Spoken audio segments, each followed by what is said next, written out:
আজকে আমরা আলোচনা করব অনার্স প্রথম বর্ষ ম্যাথমেটিক্স ডিপার্টমেন্টের সাবজেক্ট লিনিয়ার অ্যালজেব্রা চ্যাপ্টার 7। আমাদের চ্যাপ্টারের নাম হচ্ছে যোগাশ্রয়ী সমাবেশ, নির্ভরশীলতা ও নির্ভরশীলতা।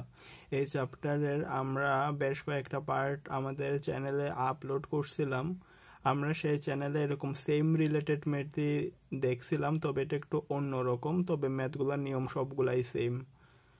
হ্যাঁ, আমরা জানি এই ম্যাথগুলোতে আমাদের ফর্মেট যেটাই দেওয়া থাকে সেখান থেকে আমরা প্রথমে আলফা বিটা গামার মান বের করার চেষ্টা করব। যদি আমরা দেখি যে আলফা বিটা গামার মান বের করা যাচ্ছে তখন সেটা হবে যোগাশ্রয়ী নির্ভরশীল। যদি আলফা বিটা গামার মান বের করা না যায়, হ্যাঁ, অর্থাৎ আলফা বিটা গামার মান 0 হয়, তখন সেটা হবে যোগাশ্রয়ী অনির্ভরশীল। আলফা বিটা গামার মান বের করা গেলে যোগাশ্রয়ী নির্ভরশীল এবং সমাবেশ হবে। আর যদি দেখা যায় আলফা বিটা গামার মান বের করা যাচ্ছে না, তখন সেটা যোগাশ্রয়ী অনির্ভরশীল হবে এবং সমাবেশ গঠন করতে পারবে না বা যোগাশ্রয়ী সমাবেশ হবে না।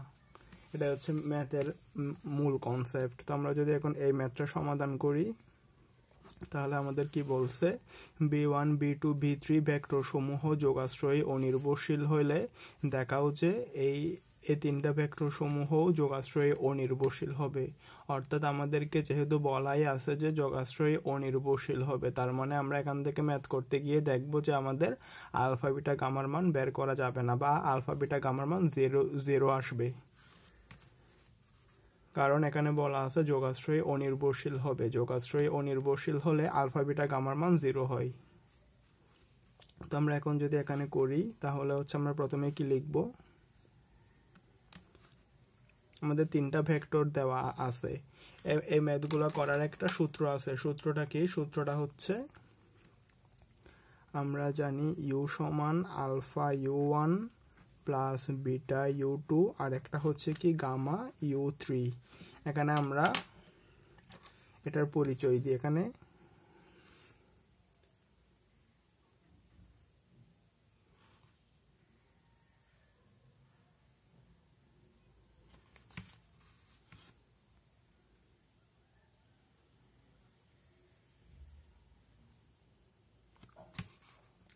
এখানের মধ্যে u1 u2 u3 এগুলো হচ্ছে আমাদের ভেক্টর, আর আলফা বিটা গামা হচ্ছে স্কেলার। তো এটা হচ্ছে আমাদের সেই সূত্রটা, ওটা আমরা এদিকে লিখছি। লেখার পর আমরা এটা এখানে পরিচিত লিখবো। আমরা এখানে পরিচয় লিখবো যে এখানে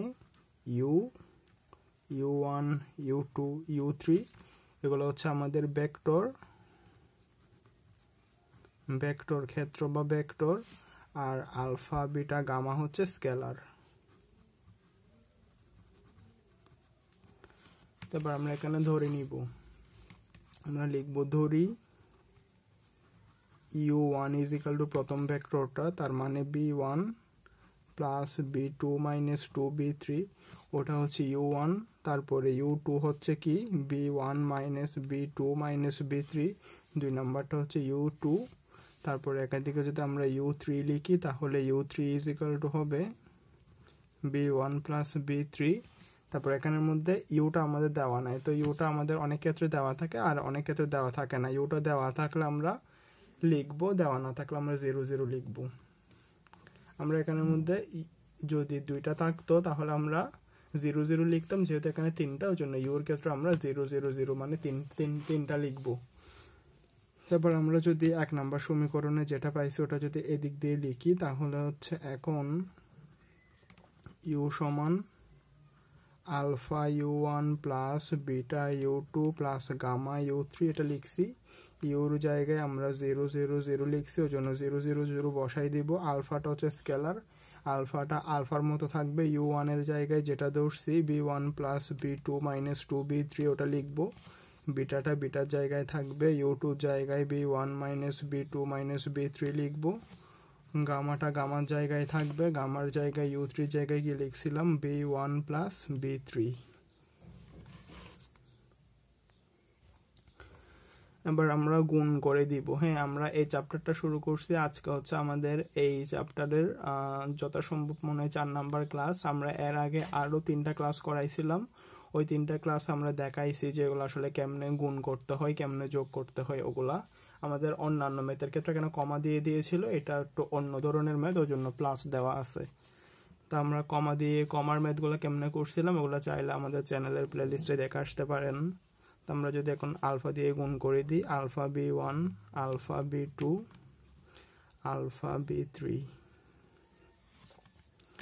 তাহলে এটা হচ্ছে beta B1, beta B2, beta B3, gamma B1, gamma B3।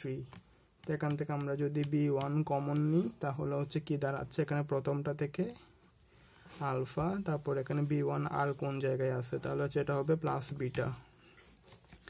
B1 আছে এখানে, তার মানে হচ্ছে এটা হচ্ছে প্লাস গামা। তারপর আমরা যদি B2 কমন নিই তাহলে কি দাঁড়ায়, B2 কমন নিলে থাকে আলফা, আর এখানে B2 কমন নিলে হচ্ছে মাইনাস বিটা, এখানে আর B2 নাই, এই দুইটাই। তারপর যদি আমরা B3 কমন নিই তাহলে হচ্ছে B3 কোথায় আছে, -2 alpha minus beta plus gamma. 1 2 3 4 5 6 7 8, 1 2 3 4 5 6 7 8, তার মানে সবগুলা চলে আসছে। আমাদের এদিকে 0 0 ছিল, আমরা 0 0 দিব।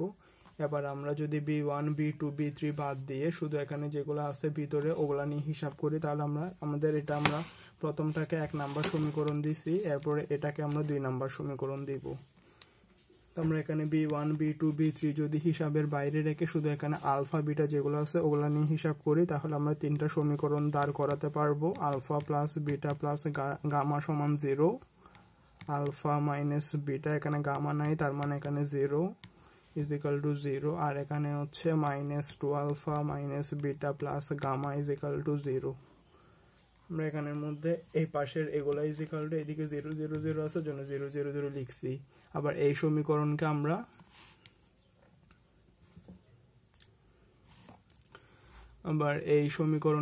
এই চালন পদ্ধতির মাধ্যমে সমাধান করব। এই চালন পদ্ধতিটা কিরকম ওটা আমরা আমাদের প্রথম ক্লাসে দেখাইছিলাম। এই চালন পদ্ধতিটা হচ্ছে আমরা আমাদের প্রথম সমীকরণটাকে স্থির রাখবো, সেকেন্ড সমীকরণে প্রথম পদটাকে বানাবো 0, 3 নাম্বার সমীকরণে এখানে 2 নাম্বার পদটাকে বানাবো 0, মানে এখানের মধ্যে এই দুইটাকে বানাবো 0। প্রথম লাইনটা স্থির থাকবে, প্রথম লাইনের কোনো পরিবর্তন হবে না, মানে প্রথম সমীকরণের কোনো পরিবর্তন হবে না। দ্বিতীয় সমীকরণ আমরা এই জায়গাটাকে বানাবো 0, তৃতীয় সমীকরণ আমরা এই দুই জায়গায় বানাবো 0। এটা হচ্ছে আমাদের ইচালন ফর্ম। তো এটা হচ্ছে আমাদের ম্যাথের প্রথম পেজ। কেউ চাইলে স্ক্রিনশট দিয়ে রাখতে পারেন। আবার যদি আমরা পরের পেজে যাই, তো আমরা আমাদের পিছনের পেজ থেকে সমীকরণটাকে এদিক দিয়ে তুলে নিছি। তারপর আমরা এই চালন পদ্ধতির নিয়ম অনুসারে প্রথম যেটা সমীকরণ আছে ওটার কোনো পরিবর্তন করব না, ওটা যেমন আছে তেমন থাকবে। এখন প্রথম পদের এখানে যদি 0 বানাই তাহলে আমরা দেখতেছি এটাও আলফা এটাও আলফা, মানে হচ্ছে 2 নাম্বার লাইন থেকে 1 নাম্বার লাইন বাদ দিলে alpha minus alpha is equal to 0 হয়ে যাবে। তো এটা হচ্ছে কি আমাদের প্রথম লাইন, ওই জন্য আমরা এখানে L1, এটা হচ্ছে L2, এটা হচ্ছে আমাদের L3। তবে আমরা এখানে L1 L2 L3 এগুলো দিব না, এগুলো আমরা জাস্ট মনে মনে চিন্তা করব। এটা হচ্ছে প্রথম লাইন, এটা হচ্ছে দ্বিতীয় লাইন, এটা হচ্ছে তৃতীয় লাইন। আমরা লিখবো L2 প্রাইম সমান L2 মাইনাস L1, মানে আলফা থেকে আলফা বাদ গেলে 0, 0 বানানো দরকার ছিল 0 বানাইছি। তারপর হচ্ছে মাইনাস বিটা মানে হচ্ছে -2 বিটা, 0 মাইনাস গামা মানে হচ্ছে মাইনাস গামা, আর এখানে হচ্ছে 0। তো এটা হচ্ছে আমাদের L3 প্রাইম, এটা হচ্ছে আমাদের L3 প্লাস 2 L1, কারণ এটা হচ্ছে -2 আলফা, L1 এ আছে আলফা, তো আলফার সাথে 2 গুণ করলে হচ্ছে 2 আলফা, -2 আলফা প্লাস 2 আলফা হলে 0 0 চলে আসে। তো আমরা এখানের মধ্যে কি লিখবো, আমরা লিখবো -2 alpha plus 2 alpha is equal to হচ্ছে 0, মাইনাস বিটা প্লাস 2 বিটা মানে হচ্ছে প্লাসের বিটা, তারপরে হচ্ছে প্লাস গামা প্লাস 2 গামা মানে হচ্ছে প্লাস 3 গামা, আর এটা হচ্ছে 0। তারপর আমাদের এখানে আরেকটা 0 বানাতে হবে। তো জন্য আমরা alpha plus beta plus gamma প্রথম লাইনটা যেমন আছে তেমন লিখবো, 0 -2 বিটা মাইনাস গামা। আমরা এখানে সেকেন্ড লাইনে কোনো পরিবর্তন করব না, কারণ আমরা জানি ইচালন পদ্ধতিতে প্রথম লাইনটা যেমন আছে তেমন থাকবে, সেকেন্ড লাইনের প্রথম পদটা 0 0 হবে। তো আমরা সেকেন্ড লাইনের প্রথম পদটাকে 0 বানাইছি, ওই জন্য আমরা সেকেন্ড লাইনে কোনো আর পরিবর্তন করব না। তো আমরা যদি L3 প্রাইম হিসাব করি, L3 বা 3 নাম্বার লাইন এখানে দুটোটাকে বানাতে হবে 0, তো আমরা একটাকে তো 0 বানাইছি, তো এখানের মধ্যে আমরা এটাকে যদি 2 দ্বারা গুণ করি তাহলে হচ্ছে প্লাসের 2 বিটা হবে, ওইটার সাথে যদি এটা যোগ করি তাহলে প্লাসের 2 বিটা আর মাইনাসের 2 বিটা কাটাকাটি করে 0 হয়ে যাবে। তো L3 প্রাইম মানে হচ্ছে আমরা ক্যালকুলেশন করে L3 তে বসাবো, মানে 3 নাম্বার লাইনে বসাবো। তো এটা হচ্ছে আমাদের 3 নাম্বার লাইন, L3 এর সাথে হচ্ছে 2 গুণ দিব, এটা হচ্ছে আমাদের বিটার সাথে 2 গুণ করলে হচ্ছে প্লাসের 2 বিটা, আর এখানে L2 তে মাইনাসের 2 বিটা আছে, প্লাসের 2 বিটা আর মাইনাসের 2 বিটা কাটাকাটি গেল হচ্ছে 0, তার মানে হচ্ছে প্লাসের 6 গামা মাইনাস গামা, তার মানে হচ্ছে প্লাসের 5 গামা ইজ ইকুয়াল টু 0।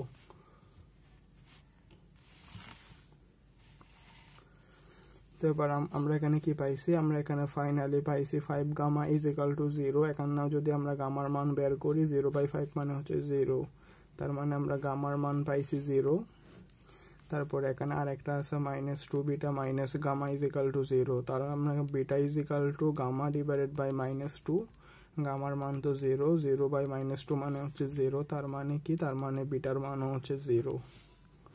তারপর এরপর আলফা ইজ ইকুয়াল টু কি পাচ্ছি, মাইনাস বিটা মাইনাস গামা, বিটার মানও 0, গামার মানও 0, তো আলফার মানও 0। তো আমরা এখানে কি পাইছি, আমরা এখানে আলফা বিটা গামা তিনটার মানই পাইছি 0, তার মানে কি, তার মানে আলফা বিটা গামার কোনো মান নাই। এটা হচ্ছে আমাদের ম্যাথের প্রথম পেজ। এটা হচ্ছে আমাদের ম্যাথের সেকেন্ড পেজ। আমাদের এখানে ম্যাথের মধ্যে কি বলা আছে, আমাদের ম্যাথের মধ্যে বলছে যে v1 v2 v3 ভেক্টর সমূহ। আচ্ছা, এখানে হচ্ছে আমাদের ভেক্টর গুলো তো দেওয়াই আছে, হ্যাঁ, মানে এখানের মধ্যে আমরা যেগুলো ধরছি ওগুলো হচ্ছে আমরা ইউ দ্বারা ধরছি, তবে এখানে যে v1 v2 v3 দেওয়া আছে ওটা আমার খেয়াল ছিল না। তো এটা এরকম u1 দিয়েও করা যায়, v1 দিয়েও করা যায়, ওটা কোনো সমস্যা নাই। আমি এখানে যে মানে ভেক্টর যে তিনটা দেওয়াই আছে v1 v2 v3, ওটা আসলে আমি প্রথম দিকে একটু খেয়াল করতে পারি নাই। তো আমরা এটা ইজ ইকুয়াল টু, তো প্রথমটাকে ধরবো v1, পরেরটাকে ধরবো v2, পরেরটাকে ধরবো v3।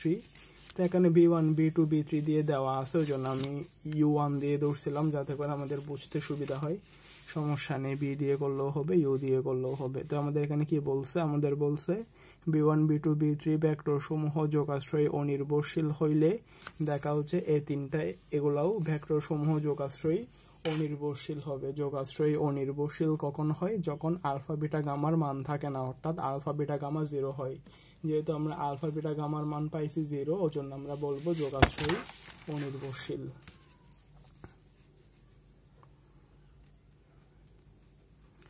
এখানে আলফা বিটা গামা সবগুলার মানই 0। আমরা জানি আলফা বিটা গামা এর মান না থাকলে বা alpha beta gamma is equal to 0 হলে ভেক্টরগুলো যোগাশ্রয়ী অনির্ভরশীল হয়।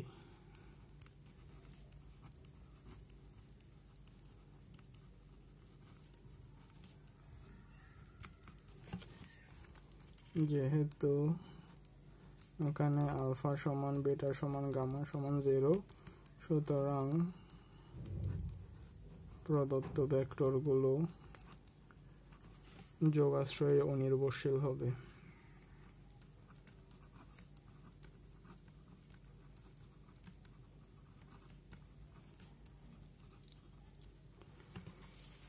এটা হচ্ছে আমাদের ম্যাথ। আমরা জানি যে আলফা বিটা গামার মান 0 হলে ওটা যোগাশ্রয়ী অনির্ভরশীল হয়। তো আমরা এখানে ক্যালকুলেশন করে দেখছি যে আলফা বিটা গামার মান 0, তো এখানে আমরা সেটাই লিখছি। এখানে আলফা সমান বিটা সমান গামা সমান 0। আমরা জানি আলফা বিটা গামার মান না থাকলে বা alpha beta gamma is equal to 0 হলে ভেক্টরগুলো যোগাশ্রয়ী অনির্ভরশীল হয়। যেহেতু এখানে আলফা বিটা গামার মান 0, ওই জন্য প্রদত্ত ভেক্টর যে তিনটা দেওয়া আছে v1 v2 v3 ওগুলো যোগাশ্রয়ী অনির্ভরশীল হবে।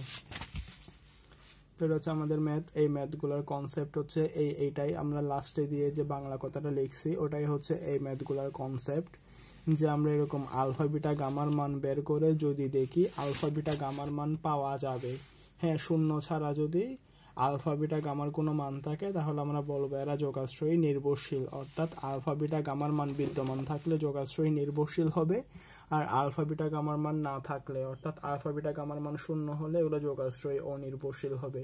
আমরা বের করে দেখছি যে আলফা বিটা গামার মান শূন্য, ওই জন্য এগুলো যোগাশ্রয়ী অনির্ভরশীল। আশা করি বুঝতে পারছেন।